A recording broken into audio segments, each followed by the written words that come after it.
ya. Yang keempat, catatan keluhan diidentifikasi dan ditelaah, ya. Diidentifikasi itu nanti ya, kok kayaknya nggak masuk akal sih gitu ya. Dia punya keluhan misalnya, kok lama sih nggak dicair-cairin sih, padahal kan syaratnya sudah apa namanya, sudah lengkap semuanya, sudah disurvei juga. Sampai ditelepon, ditanyakan kapan ini tindak lanjutnya dan seterusnya. Sudah seperti itu, tapi nggak ada tindak lanjutnya, ya. Itu diidentifikasi dan setelah itu ditelaah, ya. Ini layak enggak untuk ditindaklanjuti gitu ya. Apa cocok enggak ini kemudian didengarkan ya. Pokoknya yang penting dicatat keluhannya seperti apa ya, baru kemudian nanti diambil tindakan. Elemen kompetensi yang kedua adalah menyelesaikan keluhan mustahik. Jangan hanya sekedar didengar saja, tetapi juga diselesaikan, ya. Sekaligus juga dijadikan sebagai kritik, ya, sebagai masukan. Karena kita bekerja apa namanya, bekerja dengan stakeholder yang bervariasi. Ya, stakeholder kita bervariasi. Karakteristik mustahik beragam sekali. Ada yang punya pendidikan tinggi, ada yang punya pengalaman yang luas, ada yang memang non sewu misalnya orang yang memang secara pendidikan dan secara akademisnya itu sangat sangat rendah sekali. Maka kita harus memperhatikan itu. Ya, cara penyelesaiannya. Satu, keluhan mustahik ditangani sesuai prosedur. Nah, jangan hanya asal menyelesaikan, tetapi tidak sesuai dengan prosedurnya. Prosedurnya seperti apa? Ya, prosedurnya yang ada di apa namanya, yang ada di pedoman di lembaga zakat itu. Yang kedua, penyelesaian keluhan diinformasikan kepada mustahik. Ya, kalau sudah diselesaikan, misalnya contoh misalnya Bapak Ibu, permohonan Bapak, permohonan Ibu sekarang sudah berada di pemilik kebijakan, misalnya di bagian keuangan, ya. Sudah sampaikan aja, nanti tunggu kira-kira sehari 2 hari atau paling lambat nanti 1 minggu nanti pencairan nanti akan dilakukan. Kalau sudah seperti itu kan hati dari mustahik itu kan senang gitu ya. Senang dia sudah mendengar gitu aja meskipun nunggu seminggu itu senang sudah ada oh seminggu kan tinggal menghitung hari gitu ya. Kemudian penyelesaian keluhan diinformasikan kepada mustahik. Tadi sudah keluhan mustahik yang tidak dapat diselesaikan dilaporkan kepada atasan. Ya, kalau keluhannya itu nggak bisa diselesaikan ya dilaporkan. Ya, emang ada Pak keluhan nggak bisa diselesaikan ya ada juga. Misalnya dia permohonannya minta bantuannya 5 juta. Terus kemudian kemampuan lembaganya itu hanya 2 juta misalnya. Dia tetap menuntut itu ya. Terus dia kemudian ketika dikasih bantuan tetap aja ngeluh gitu kan. Tetap aja misalnya protes gitu. Ada yang seperti itu Pak? Saya kira ada ya. Tetap nanti disampaikan gimana ini Pak? Kalau memang dia secara faktual itu memang layak diberi 5 juta, sementara tadi hanya baru dikasih 2 juta, ya bisa dipertimbangkan lagi kepada pemilik kebijakan untuk nambahin misalnya 1 juta lagi, atau memang dikasih sepenuhnya gitu ya, itu juga bisa. Terus laporan keluhan dan penyelesaiannya didistribusikan kepada pihak terkait, disampaikan kepada bagian-bagian terkait, misalnya bagian keuangan, disampaikan ini loh ada keluhan yang seperti ini. Misalnya sudah bilang ditransfer, sudah bilang dikirim kok masih belum sampai, nih kasih tahu nih bukti transfernya gitu kan. Terus laporan keluhan dan penyelesaiannya diarsipkan sesuai prosedur. Nah, semua yang kita kerjakan, termasuk komplain dari mustahik ini, jangan lupa diarsipkan, ya, agar supaya nanti apa? Suatu ketika nanti ada mustahik yang problematikanya sama, nanti kita bisa menyelesaikan dengan cara yang sudah pernah kita lakukan sebelumnya. Nah, itu tujuan dari materi yang akan kita sampaikan di sesi kali ini. eh Apa capaian pelatihan ini yaitu kemampuan ketepatan peserta dalam mengatasi penyelesaian sesuai prosedur serta kemampuan peserta berkomunikasi yang baik dan efektif.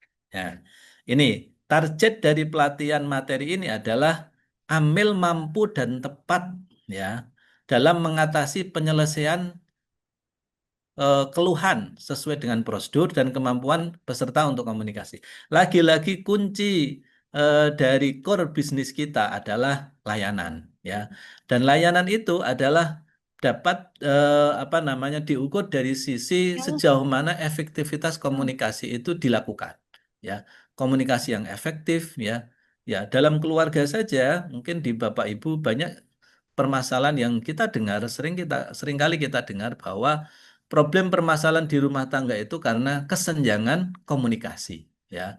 Suami sama istri nggak ada komunikasi yang efektif, yang suaminya selalu menyimpan permasalahan tersendiri, ya, ada yang diumpetin, anak juga sama seperti itu. Nah, di dalam lembaga zakat pun sama, ketika komunikasi antara muzaki, amil, muzaki dengan mustahik kok tidak efektif, nah, pasti di sini nanti akan terjadi komunikasi yang mampet gitu ya, akan terjadi stagnasi komunikasi, sehingga nanti apa? Akan terjadi apa ya, grundel keluhan, dia akan nulis keluhannya itu di sosial media, bahkan membuat TikTok, membuat saluran-saluran keluhan yang tidak apa namanya, tidak terarah, yang saluran keluhan yang tidak kita fasilitasi. Jangan sampai seperti itu, ya.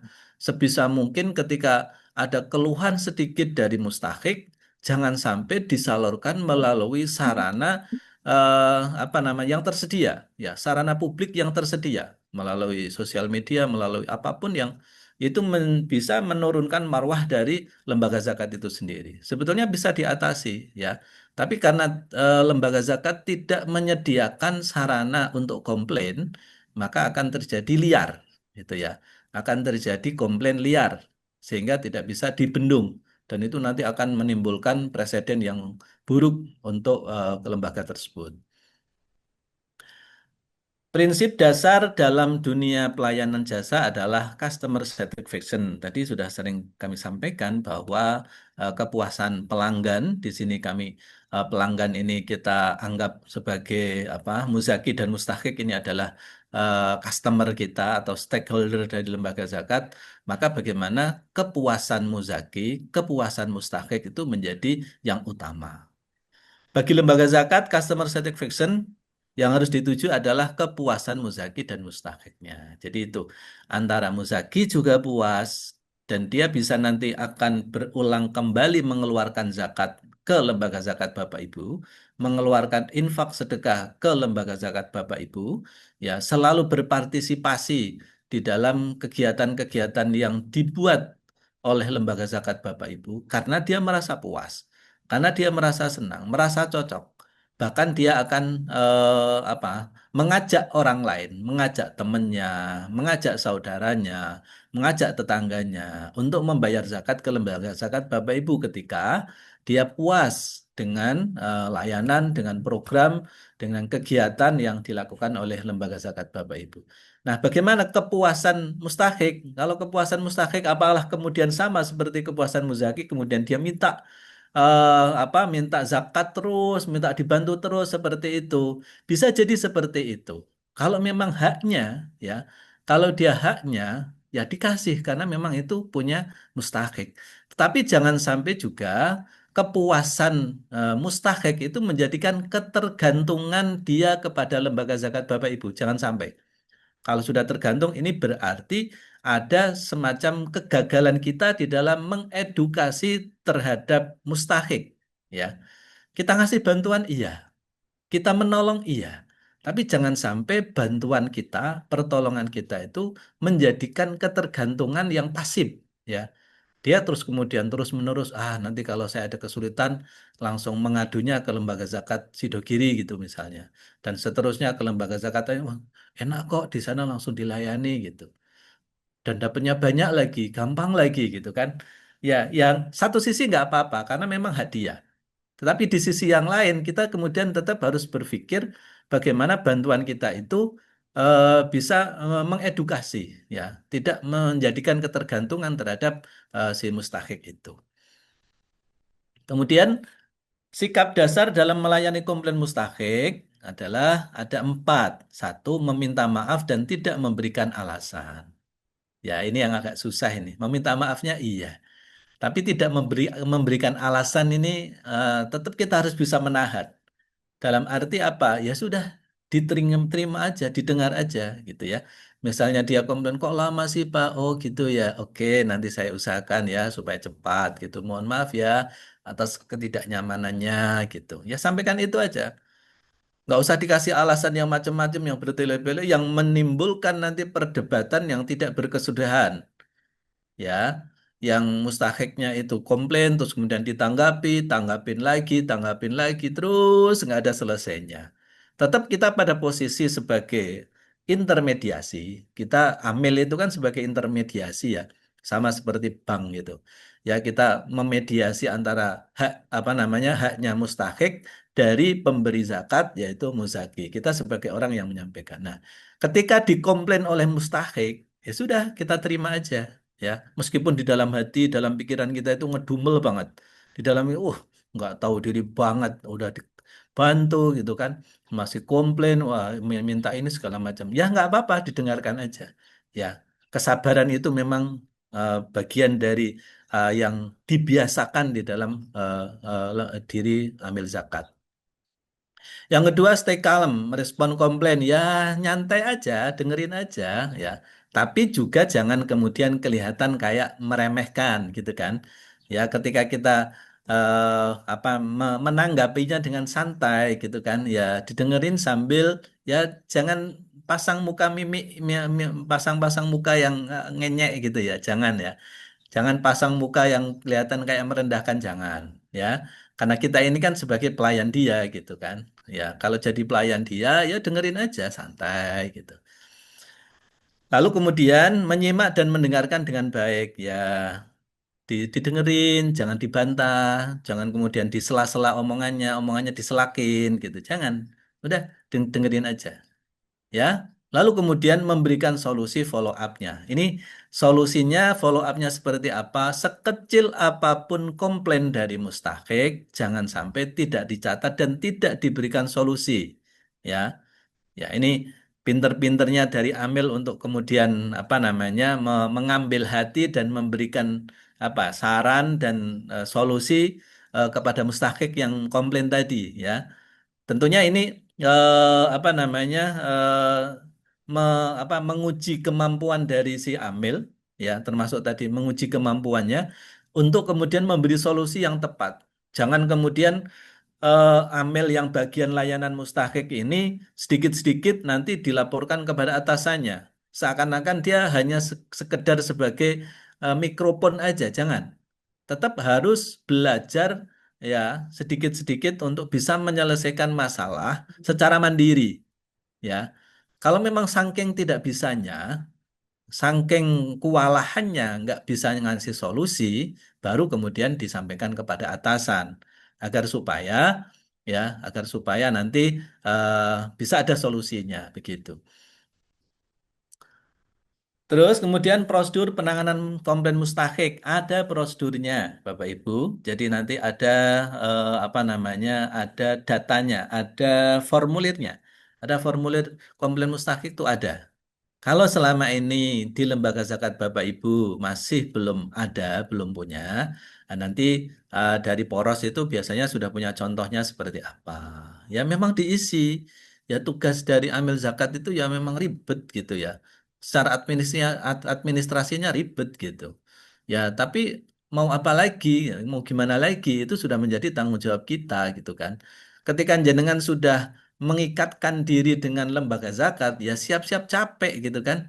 Siap-siap untuk mengorbankan segala macam waktu ya, waktu, uang juga, mengorbankan pikiran dan lain sebagainya. Ya, nah, apalagi masih ada misalnya di las Sidogiri atau las yang lainnya ini masih sifatnya ada yang volunteer gitu ya.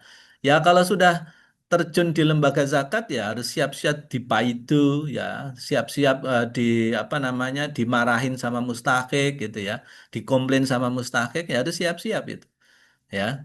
Jadi menyiapkan diri untuk terjun ke dunia amil ini juga harus totalitas gitu.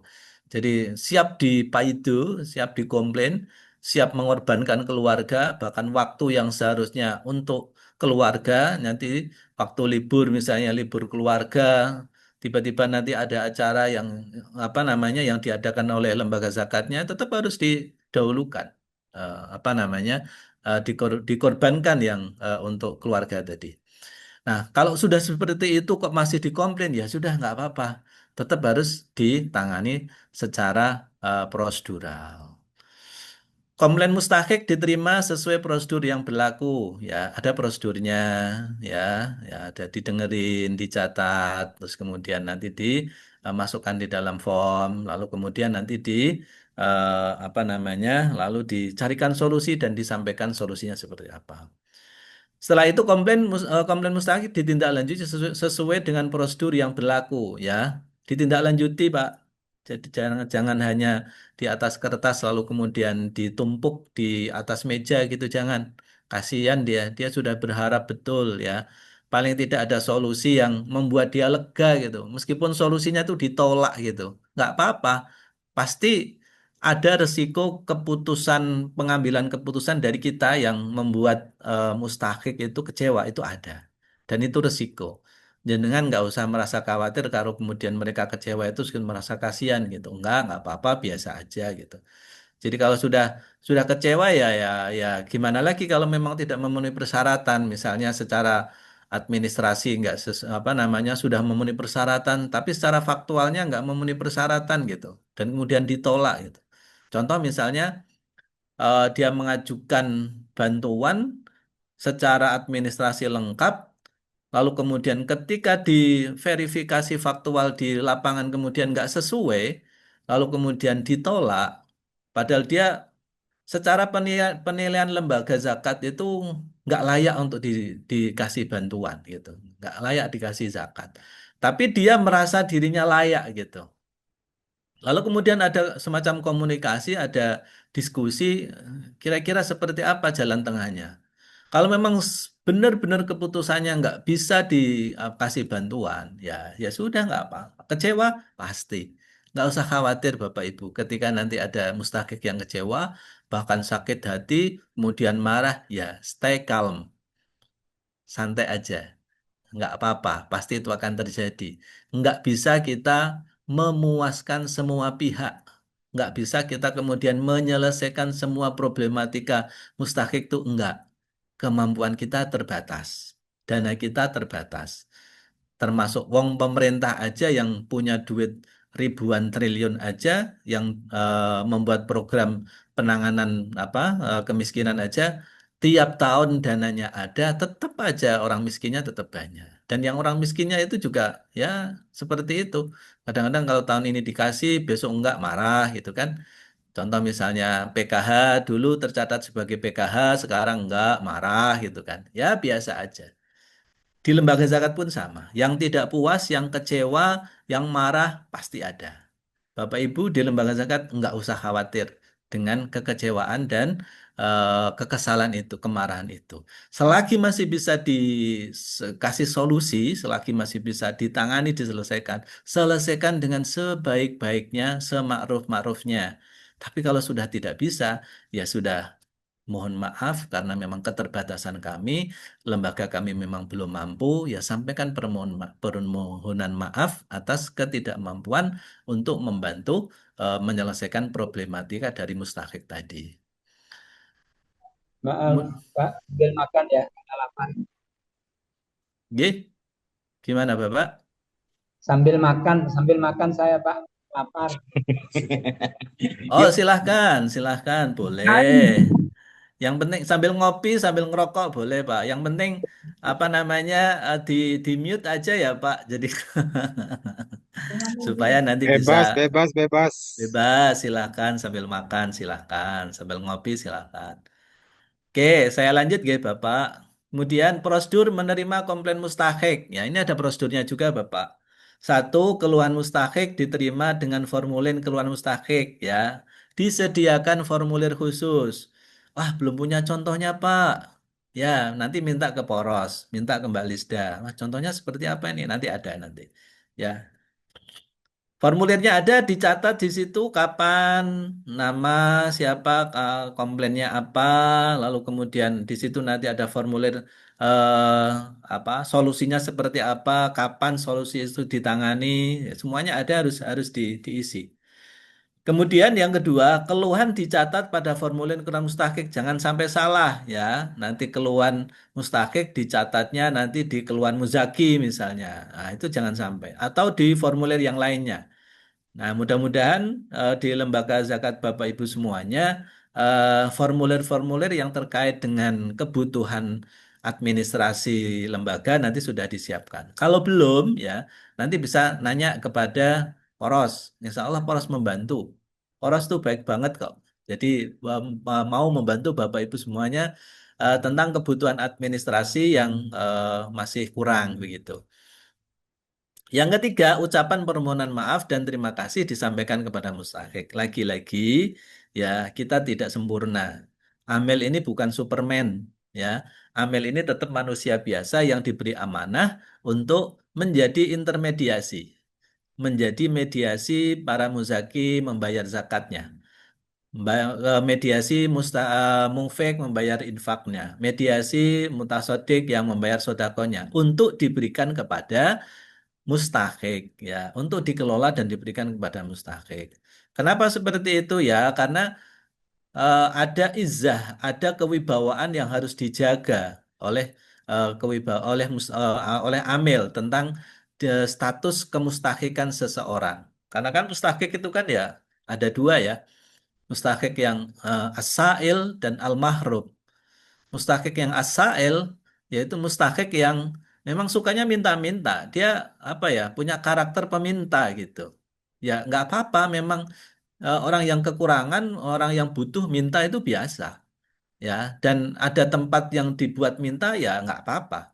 Tapi ada juga al-mahrum ya mustahik yang apa namanya dia menyembunyikan identitas kemustahikannya. Dia tidak mau, tidak ingin kelihatan minta-minta gitu. Nah, yang al-mahrum seperti ini yang menjadi tugas amil untuk mencari dan menemukan. Ya, mereka itu menjaga kewibawaannya dari meminta-minta gitu. Nah, ini harus ditemukan. Nah, maka ketika apa namanya kita sebagai amil masih belum sempurna, ya, sebagai amil masih belum bisa memenuhi semua kebutuhan dari mustahik, ya nggak apa-apa kita sampaikan permohonan maaf. Misalnya bantuan yang dikasih nggak sesuai dengan harapan, ya nggak apa-apa disampaikan permohonan maaf atas kekurangan yang masih dimiliki oleh eh, amil ya. Jangankan kita sebagai amil yang duitnya nyari sendiri, yang pemerintah aja yang duitnya sudah banyak tinggal jalanin aja masih tidak bisa menyelesaikan problematika bangsa ya. Tidak bisa menyelesaikan problematika masyarakat. Maka ada lembaga zakat ini adalah tujuannya adalah untuk membantu ya, untuk membantu peran pemerintah. Ya, peran pemerintah di bidang apa? Di bidang kesehatan, di bidang pendidikan, di bidang ekonomi, selagi yang tidak bisa tercover sepenuhnya oleh pemerintah. Ya, itu kita cover, di cover oleh lembaga zakat. Dan insya Allah peran lembaga zakat ini sangat mulia dan ditunggu masyarakat gitu. Meskipun ada pemerintah, tetap aja lembaga zakat masih dinanti. Karena apa? Yang di samping memang uangnya dari uang zakat itu kan ya apa namanya ikhlas gitu ya yang eh, maka kekurangan yang dimiliki ya kelemahan yang dimiliki sampaikan permohonan maaf kepada si mustahik dan itu dicatat. Yang terakhir catatan keluhan diidentifikasi dan ditelah sama seperti sebelumnya tadi. Kita lanjutkan ada 5 prosedur ya untuk menyelesaikan komplain mustahik. Yang pertama keluhan mustakik ditangani sesuai prosedur, sama tadi ya. Yang kedua, penyelesaian keluhan diinformasikan kepada mustakik. Jangan sampai hanya dicatat di atas kertas. Tetap harus disampaikan. Ya, solusinya apa, jawabannya apa, mereka pasti menunggu. Ya, meskipun hasilnya, jawabannya itu mengecewakan. Gak apa-apa, yang penting disampaikan. Ya, ya karena prinsipnya lembaga zakat itu bukan Superman. tidak bisa menyelesaikan semua permasalahan dan keinginan dari mustahik, tidak bisa. Ya, kalau masih ada kekurangan, ya disampaikan, diinformasikan kembali. Jangan hanya dipendam, dicatat di atas kertas. Yang ketiga, keluhan mustahik yang tidak dapat diselesaikan dilaporkan kepada atasan. Ya, sama seperti tadi. Yang keempat, laporan keluhan dan penyelesaian didistribusikan kepada pihak terkait. Ya, keuangan dikasih tahu, ya, bagian apa namanya, bagian pendistribusian dikasih tahu juga. Dan terakhir, jangan lupa diarsipkan. Ya, ini sebetulnya sederhana secara apa namanya penanganannya, nggak jauh berbeda ketika Bapak Ibu punya apa namanya perusahaan ya, yang mana perusahaan itu memang memiliki aturan main di dalam apa namanya di dalam perusahaannya itu ada kebijakan-kebijakan yang terkait dengan customer ya, termasuk komplain mustahik ini. Nah, saya kira itu ya untuk tugasnya mungkin disampaikan terlebih dulu, Mbak, karena ini kan materinya masih terkait dengan pendistribusian dan pendayagunaan. Nah, menurut saya Mbak Lisda ini disampaikan dulu. Setelah itu baru nanti kita lanjutkan untuk masalah keuangan gitu. Gitu saya kira Mbak Lisda, kalau ada pertanyaan atau diskusi, saya kasih kesempatan sebentar.